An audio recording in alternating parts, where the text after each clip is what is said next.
shall be known. Hi there, by my name the is Tercy Engelhardt, and I want to welcome you by the to ones who the Unreasonably circle Grateful round podcast, and Living in Grace by by. Choice.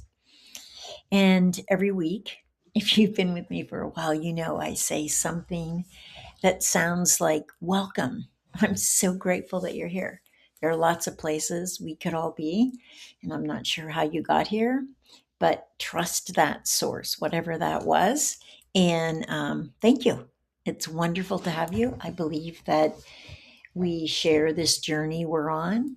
And this particular podcast is really about becoming the best of ourselves, the best version, becoming who we were actually created to be, not the default that most of us have become by, just defending, protecting, avoiding, learning things, having learned things from our mistakes, the habits, the wounds, the fears, as opposed to living from those divine qualities that we are all imbued with as we were all created in God's image.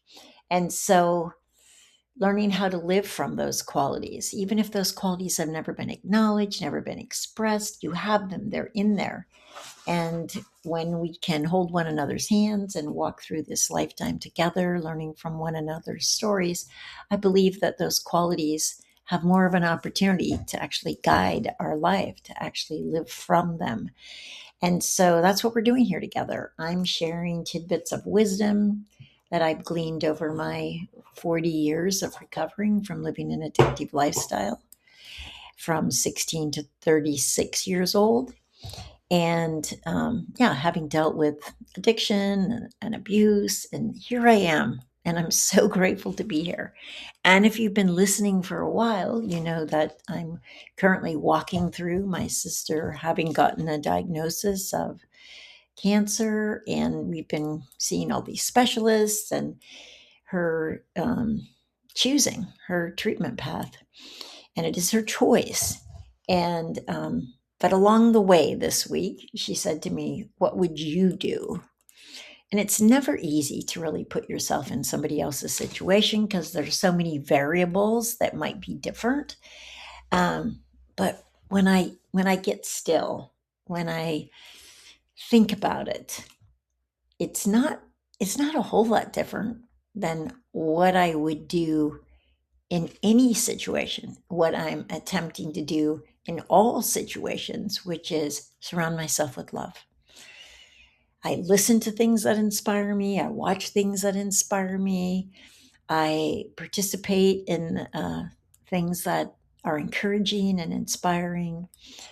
I love my faith path. I love the church I go to. I love the people there. I love what I'm practicing.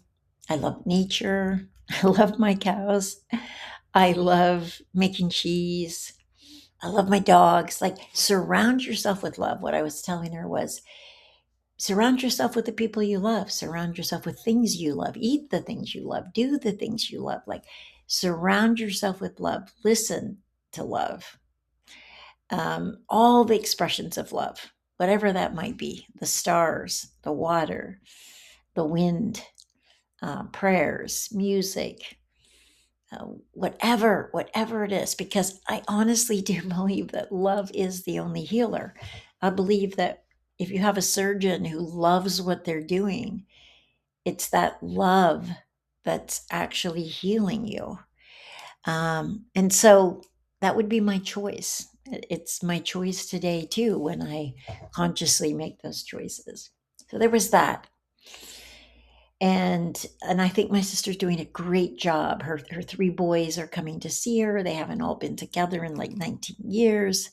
We're actually going to be away this weekend. When you're listening to this, we're on our way home. We're going to our daughter's confluence event in Texas. We'll get to see 6 of our grandchildren.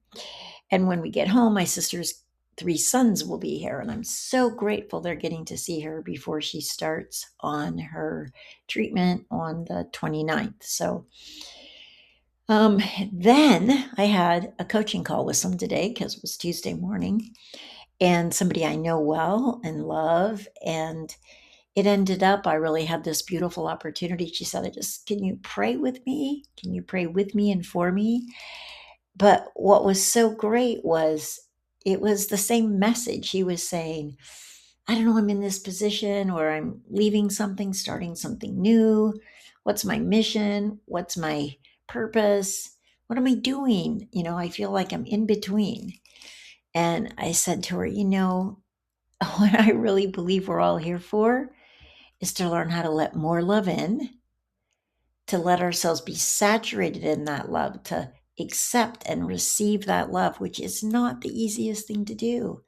And then to let that love pour out into the lives of others, all those people we come into contact with. And I said, it doesn't really matter what you do. You might be changing a diaper. I might be making cheese. I could be, feeding cows. People could be designing, what's the first house on the moon going to look like? It doesn't matter what you do. It's that you do it with love, that you do it to honor the love that we receive, the love that we are, that you let that unconditional love in, and it will push anything that isn't in alignment with it out to the surface to be healed. And when you see it, you can acknowledge it, you can accept it, you can ask forgiveness, you can pray about it. Your job is to release it, to let go of it, to clear it out, to redeem yourself, to let yourself be redeemed, and so that more love can fill that space. And you let that love wash over you, and then, excuse me, and then out of you and into everything that you do, everything that you say. It's the expression of who you are. So in both cases, one person is asking me, what would you do if you were dealing with a terminal diagnosis or a diagnosis that seems to have no upside? And the other person's asking me, well, what would you do, in a sense? How do I find my purpose, my value, my meaning, my mission? And in both cases, I would say it's the same thing. It's we're all here to learn to let more love in, to allow that love to permeate through us, to heal us, and then to pour out of us into the lives of everyone and everything that we come into contact with. And so that's what I want you to do this week. I want you to consciously practice letting more love in.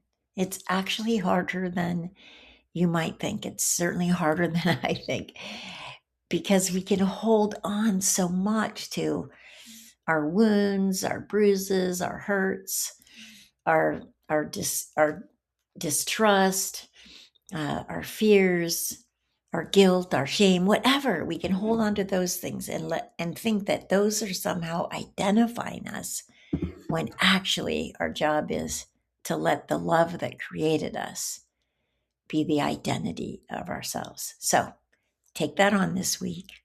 I can't wait to hear about it. So you can always comment, email, call, whatever. But I can't wait to hear about it. I'll be here next week. I'll look forward to seeing you then. And in the meantime, go ahead, be love. Have a beautiful week.